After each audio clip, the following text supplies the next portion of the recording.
மெய்ப்பனின் குரல் வழங்கும் திருமறை தீபங்கள்.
கிறிஸ்துவ திருச்சபையார் யாவருக்கும் கிறிஸ்து இயேசுவின் திருப்பெயரில் என்னுடைய வாழ்த்துக்களை தெரிவித்துக் கொள்வதிலே மகிழ்ச்சி அடைகிறேன்.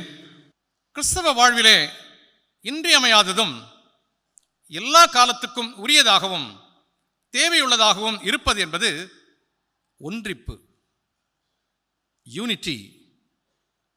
இதை கடவுள் மிக அதிகமாக வலியுறுத்துகிறார். ஒன்றிப்போடு கூடிய படைப்பை தான் கடவுள் ஏற்படுத்துகிறார். படைப்பு ஒன்றை ஒன்று சார்ந்து ஒன்றோடு ஒன்று இணைந்து வாழுகிற ஒரு அமைப்பை தான் கடவுள் படைப்பிலே ஏற்படுத்துகிறார். தொடக்கத்திலே மனுக்குலம் செய்த பாவம் உறவு நிலைகளை பாதிக்கிறது. அந்த உறவு நிலை சிதைந்து போகிறது. முதல் பாவமே இந்த உறவை சிதைக்கிற ஒன்றாக இருந்தது.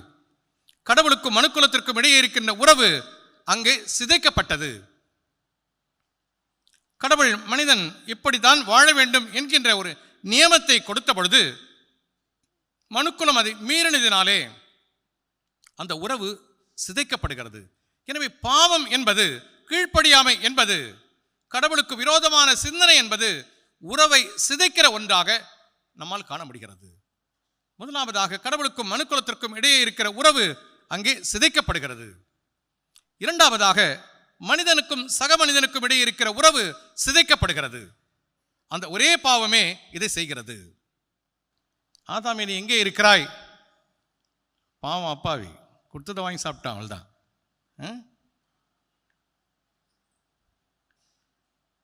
பழி யார் மேலே போடுறாரு? ஏவாள் மீது போடுகிறார். அந்த உறவு அங்கே சிதைக்கப்படுகிறது. அந்த முதல் பாவமே கடவுளுக்கும் மனிதனுக்கும் இடையே இருக்கிற உறவு சிதைக்கப்படுவதற்கு காரணமாக இருந்தது. எப்பொழுது சக மனிதனை குற்றப்படுத்துகிற ஒரு நிலை ஏற்பட்டதோ அப்பொழுது மனிதனுக்கும் சக மனிதனுக்கும் இடையே இருக்கிற உறவு அங்கே சிதைக்கப்படுகிறது. இதுதான் ஆர்டர், படைப்பின் நிலைப்பாடு இதுதான் என்று கடவுள் படைத்த பொழுது அந்த ஏனைய படைப்போடு இருக்கிற உறவும் அங்கே சிதைக்கப்படுகிறது. இதை நீ அனுபவிக்கலாம், இதை நீ அனுபவிக்க கூடாது என்கின்ற ஒரு ஆர்டர்ல, ஒழுங்குமுறையிலே கடவுள் படைத்த பொழுது அதை மனிதன் மீறியதனாலே இயற்கையோடு இருக்கிற உறவையும் மனிதன் சிதைக்கிறான். ஒரே ஒரு பாவம் தொடக்கத்திலேயே கடவுளுக்கும் மனிதனுக்கும் இடையே இருக்கிற உறவை சிதைக்கிறது. மனிதனுக்கும் சக மனிதனுக்கும் இடையே இருக்கிற உறவை சிதைக்கிறது. மனிதனுக்கும் ஏனைய படைப்புகளுக்கும் மனிதனுக்கும் இயற்கைக்கும் இடையே இருக்கிற உறவை அது சிதைக்கிறதை நம்மால் காண முடிகிறது. நம்முடைய கடவுள் ஒன்றிப்பின் கடவுள். நம்முடைய கடவுள் ஒன்றிப்பை எதிர்நோக்குகிற கடவுள். இந்த ஒத்திசைவு இன்மை என்பது, அந்த டிசாமனி என்பது தொடக்கத்திலிருந்து இன்றைக்கு வரை தொடர்ந்து பயணித்துக் கொண்டே இருக்கிறது. கடவுள் இதை சரி செய்ய வேண்டும் என்று விரும்புகிறார். இதுதான் திருமறையில் நாம் காண்கிற காட்சி. தான் அதற்கான முயற்சி எடுக்கிறார். மனிதனை கொண்டு அந்த இசைவை ஏற்படுத்த வேண்டும், ஒன்றிப்பை ஏற்படுத்த வேண்டும் என்று கடவுள் விரும்புகிறார். அதனுடைய வெளிப்பாடுதான் நியாயாதிபதிகள், ராஜாக்கள், தீர்க்கதரிசிகள். இவர்கள் வழியாகவெல்லாம் அந்த ஒன்றிப்பை கடவுள் ஏற்படுத்த வேண்டும். கடவுளோடு மனிதன் இணைக்கப்பட்ட ஒரு உறவை பெற்றுக்கொள்ள வேண்டும். மனிதன் சக மனிதனோடு இருக்கின்ற உறவை பெற்றுக்கொள்ள வேண்டும். மனிதன் ஏனைய படைப்புகளோடு கூட இருக்கிற உறவை பெற்றுக்கொள்ள வேண்டும். இந்த ஒன்றிப்பு என்பது, யூனிட்டி என்பது இயல்பாகவே இருக்க வேண்டும் என்று கடவுள் எதிர்பார்க்கிறார். நிறைவாக கடவுள் தன்னுடைய சொந்த குமாரனை இந்த உலகத்திற்கு அனுப்புகிறார். மனிதனாக இந்த உலகிலே அவதரித்து இந்த ஒன்றிப்பை கடவுள் ஏற்படுத்த முயற்சிக்கிறார். யார் இன்றி நாம் கடவுளோடு உறவை பெற்றுக்கொள்ள முடியாது? கிறிஸ்து இன்றி கடவுளோடு உறவை நாம் பெற்றுக்கொள்ள முடியாது. எனவே கிறிஸ்துவின் வழியாக அந்த ஒன்றிப்பை நாம் பெற்றுக்கொள்வதற்கு கடவுள் தன்னுடைய சொந்த குமாரனை இந்த உலகத்திற்கு அனுப்பி அந்த ஒன்றிப்பை நிலைநிறுத்த விரும்புகின்றார். இந்த ஒன்றிப்பை குறித்த சிந்தனைகள் தான் திருமறையிலே இழையோடி இருக்கிறது. அநேக உருவகங்கள் அதற்கு பயன்படுத்தப்பட்டிருக்கிறது.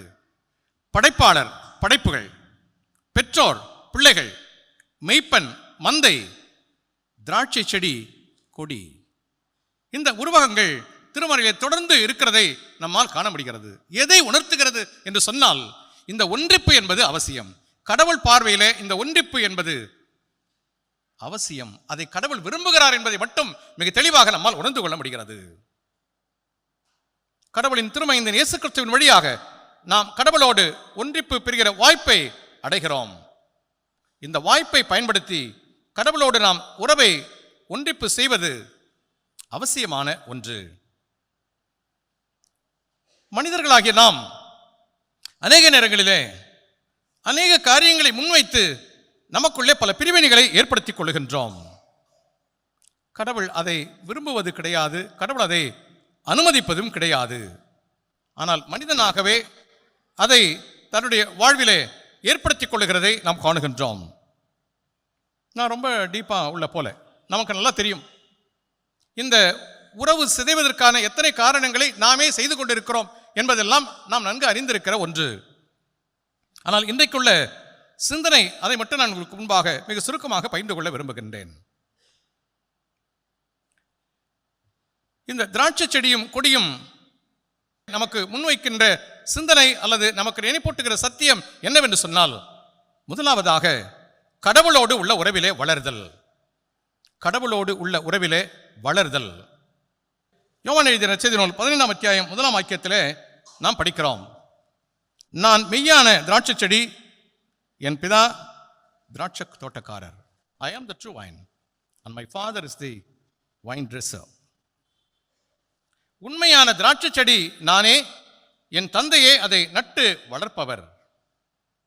உறவு என்பது மனுக்குலத்திற்கு மிக முக்கியமான ஒன்று. ஏற்கனவே நாம் சிந்தித்த வண்ணமாக கடவுள் மனிதன், மனிதன் சக மனிதன், மனிதன் இயற்கை, மனிதன் ஏனைய படைப்புகள், இந்த உறவு நிலை சீராக இருக்க வேண்டும் என்று கடவுள் விரும்புகிறார். இந்த உறவு அவசியம்.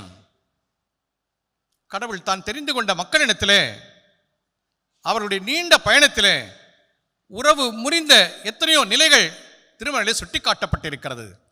கடவுள் அதை எப்படி சரி செய்கிறார் என்பதும் திருமறையிலே சுட்டிக்காட்டப்பட்டிருக்கிறது. கடவுள் தான் தெரிந்து கொண்ட மக்களிடத்தை வழிநடத்துகிற பொழுது அது இரண்டாக உடைகிறது. யூதா என்றும் இஸ்ரவேல் என்றும் இரண்டாக உடைகிறதை நாம் காணுகின்றோம். பிளவுண்டிருந்த அந்த மக்கள் தாங்கள் பிளவுண்டதினாலே அநேக காரியங்களை எதிர்கொள்ள வேண்டியிருந்தது. வலிகளை, வேதனைகளை, இழப்புகளை, இவைகளை எல்லாம் அவர்கள் சந்திக்க வேண்டியிருந்தது. அது வெறும் பிளவோடு முடிந்து விடவில்லை. இதனால் அவர்களுக்கு வலிகளும் வேதனைகளும் இழப்புகளும் ஏற்பட்டது. கடவுள் அந்த பிளவை ஒன்றுபடுத்த வேண்டும் என்று விரும்புகிறார். எசேக்கியேல் 37 அத்தியாயம் 22 வாக்கியத்திலே படிக்கிறோம். அவர்களை இஸ்ரவேலின் மலைகளாகிய தேசத்திலே ஒரே ஜாதியாக்குவேன், ஒரே ராஜா அவர்கள் எல்லாருக்கும் ராஜாவாக இருப்பார். அவர்கள் இனி 2 ஜாதிகளாக இருப்பதில்லை, அவர்கள் இனி 2 ராஜ்யங்களாக பிரிவதும் இல்லை. இது இந்த டிரான்ஸ்லேஷன் எரர். 2 மக்களினங்களாக இருப்பதில்லை. ஏற்கனவே தான் அது பெரிய பேயாட்டம் போட்டுனுக்குதே, திருப்பியா அந்த வார்த்தையை அதில் பயன்படுத்துவானே. 2 மக்களினங்களாக இனி இருப்பதில்லை, ஒரே மக்களினமாக அது இருக்கும். இதுதான் கடவுள் விரும்புகிற ஒன்று. அவர்கள் இனி அவர்களுக்குள்ளே பிரிஞ்சு இருப்பது இல்லை என்கிற உறுதிப்பாடு அங்கே சொல்லப்படுகிறது. 37 அத்தியாயத்தின் 23 வாக்கியத்தில் படிக்கிறோம். அவர்கள் இனி தங்கள் நரகலான விக்கிரகங்களினாலும் தங்கள் அருவருப்புகளினாலும் தங்களுடைய சகல மீறுதலினாலும் தங்களை தீட்டுப்படுத்திக் கொள்வதும் இல்லை. அவர்கள் குடியிருந்து பாவம் செய்த எல்லா இடங்களிலிருந்தும் நான் அவர்களை நீங்களாக்கி ரட்சித்து அவர்களை சுத்தம் பண்ணுவேன். அப்பொழுது அவர்கள் என் ஜனமாயிருப்பார்கள், நான் அவர்கள் தேவனாயிருப்பேன். ரொம்ப சிம்பிளா, அவர்கள் என் மக்களாக இருப்பார்கள், நான் அவர் கடவுளாக இருப்பேன் அப்படின்னு சொல்ல. இதுக்கு நிறைய விஷயம் அங்கே இருக்கு. நான் அவர்களை நீங்களாக்கி ரட்சித்து அவர்களை சுத்தம் பண்ணுவேன், அப்பொழுது அவர்கள் என்னுடைய மக்களாக இருப்பார்கள், நான் அவர்களுடைய கடவுளாக இருப்பேன் என்று கடவுள் சொல்கிறார். இதை தான் கடவுள் விரும்புகிறார். இவர்கள் என்னுடைய மக்களாக இருக்க வேண்டும் என்று கடவுள் விரும்புகிறார். அதில் அவருக்கு அதில் ஒரு பெரிய பிரிவிலேஜ். என்னுடைய மக்கள் என்று சொல்லிக்கொள்வதிலே கடவுளுக்கு அவ்வளவு பிரியம். இன்றைக்கு நாம் கடவுளுடைய பிள்ளைகளாக இருக்கிறோமா? கடவுளோடு உள்ள உறவிலே வளருவது என்பது முதல் படிநிலை. இரண்டாவதாக கடவுளோடு உள்ள உறவிலே நிலைத்திருத்தல். வளருவது, அதிலே நிலைத்திருப்பது என்பது. கடவுளோடு இருக்கிற உறவு அநேக நேரங்களிலே அப்படியே சஸ்டெயின் ஆகிறது கிடையாது. எனக்கு எதாவது நல்லது நடந்துச்சுன்னா நிறைய நேரத்தில் கடவுளுக்கு கண் இல்லாமல் போயிடும், குருடர் ஆகிடுவார். தெரியல, கடவுள் நிறைய நேரத்தில் குருடர் ஆகிடுவார். எப்போ ஏதாவது எனக்கு பிரச்சனை வந்துச்சுன்னா உடனே அவர் என்னன்றது அவருக்கு கண்ணு கிடையாது. இல்லை, கடவுளோடு கொண்டு இருக்கிற உறவிலே வளர்தல், அதிலே நிலைத்திருத்தல் என்பது அடுத்த படிநிலையாக இருக்கிறது. எந்த சூழ்நிலையிலேயும் கடவுளோடு கொண்டிருக்கிற உறவிலே நாம் நிலைத்திருக்க வேண்டும் என்பது கடவுள் விரும்புகிற ஒன்று. யோவான் 15 அத்தியாயம் 4 வாக்கியத்தின் முதல் பகுதி, என்னில் நிலைத்திருங்கள், நானும் உங்களில் நிலைத்திருப்பேன். கடவுளுடைய அன்பிலே வளருவது என்பது அடுத்த நிலை. நாம் அதிலே நிலைத்திருப்பது என்பது கிறிஸ்துவை முழுமையாக ஏற்றுக்கொள்வது என்பதுதான் அவரிலே நிலைத்திருப்பது என்பதாகும். நாம் அவரிலே நிலைத்திருக்க வேண்டும். பவுலடிகளார் மிக அழகாக அதை கற்றுக் கொடுக்கிறார். எப்படி நிலைத்திருக்க முடியும் என்பதற்கு ஒரு அழகான ஒரு உருவகத்தை பவுலடிகளார் கற்றுக் கொடுக்கிறார். 1 கொரிந்தியர் 12 அத்தியாயத்திலே இருக்கிற சரீரம், அதனுடைய உறுப்புகள் ஒன்றோடு ஒன்று இசைவாய் கட்டப்பட்டிருக்கிறது. இதில் யாராவது ஒருத்தர் ஸ்ட்ரைக் பண்ண என்ன ஆகும்? மொத்த பிரேக் டவுன் தான். இல்லை, ஒருத்தர் ஸ்ட்ரைக் பண்ணா கூட the entire body என்னாச்சு? Break down. மிக அழகான ஒரு உருவகத்தை பவுலடிகளார் அங்கே கற்றுக் கொடுக்கிறதை நாம் காணுகின்றோம். மனிதனின் உடல் உறுப்புகளை மையமாக வைத்து அந்த உறுப்புகள் ஒரு மனிதனை சிறப்பாக இயங்க உதவுகிறது என்பதை அவர் குறிப்பிடுகிறார். அதே நேரத்தில் ஒரு சிறிய உறுப்பு பாதிக்கப்படுமானால் முழு மனிதனுடைய அன்றாட இயல்புகள் பாதிக்கப்படும் என்பது அங்கே சுட்டிக்காட்டப்பட்டிருக்கிறது. இதில் பிரியவே முடியாது, அதிலிருந்து நாம் விலகி நிற்க முடியாது.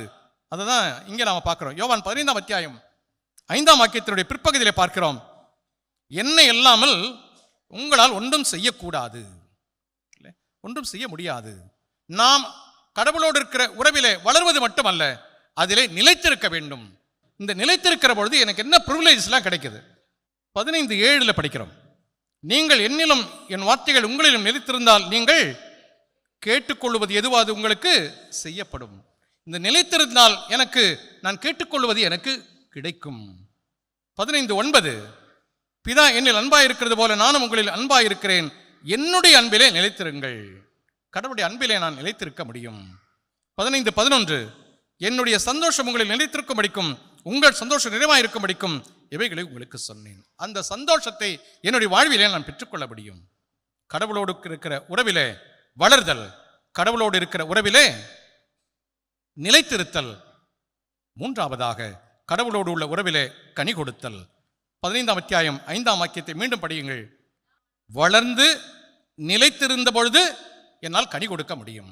எனவே வளருவது என்பது முதல் படி, நிலைத்திருத்தல் என்பது இரண்டாவது படி. அதன் வழியாக என்னால் கனி கொடுக்க முடியும்.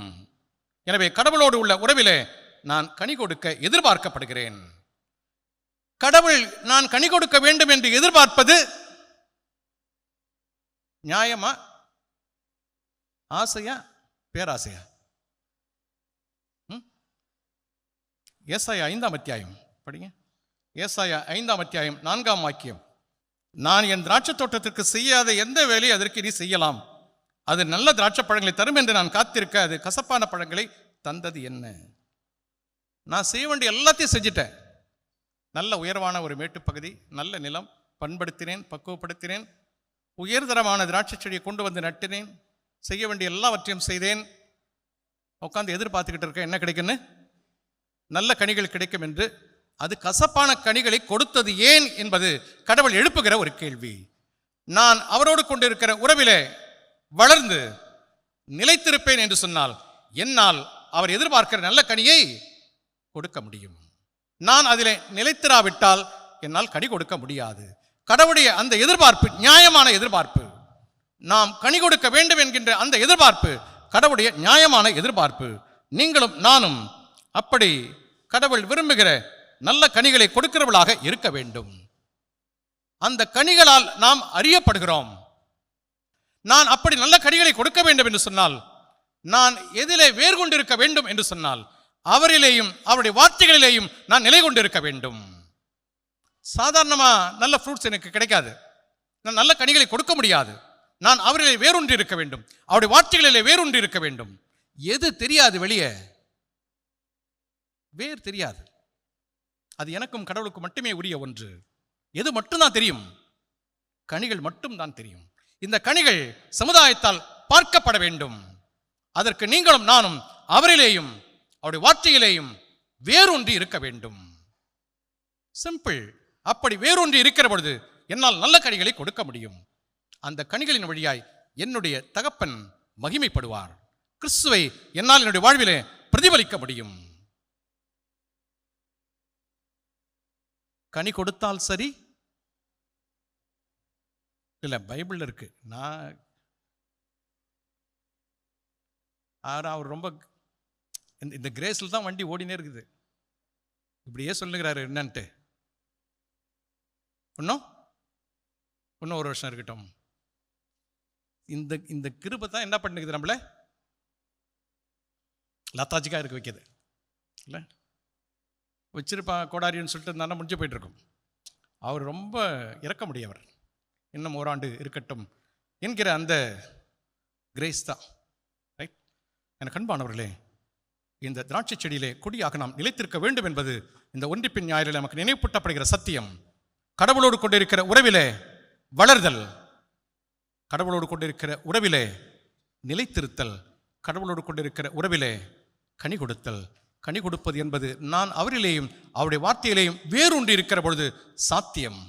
எனவே நான் ஆண்டவரிலே வேரூன்றி இருக்கவும் அவருடைய வார்த்தைகளிலே வேரூன்றி இருக்கவும் கடவுள் நமக்கு அருள் செய்வராக.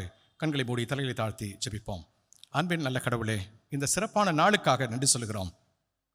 திருமறையிலே நீர் விரும்புகிற அந்த ஒன்றிப்பு பல உருவகங்களிலே எங்களுக்கு கற்றுக் கொடுக்கப்படுகிற பொழுது திராட்சை செடி, திராட்சை கொடி, அந்த உறவு அங்கே மையப்படுத்தப்படுகிறதை எங்களால் உணர முடிகிறது. அதிலே நாங்கள் வளருகிறவர்களாக, நிலைத்திருக்கிறவர்களாக, கொடிகெடுக்கிறவர்களாக வாழ எங்களுக்கு அருள்தாரும். மீட்பர் இயேசுவின் மூலமாக ஜெபத்தை எடுக்கிறோம் பரலோக பிதாவே.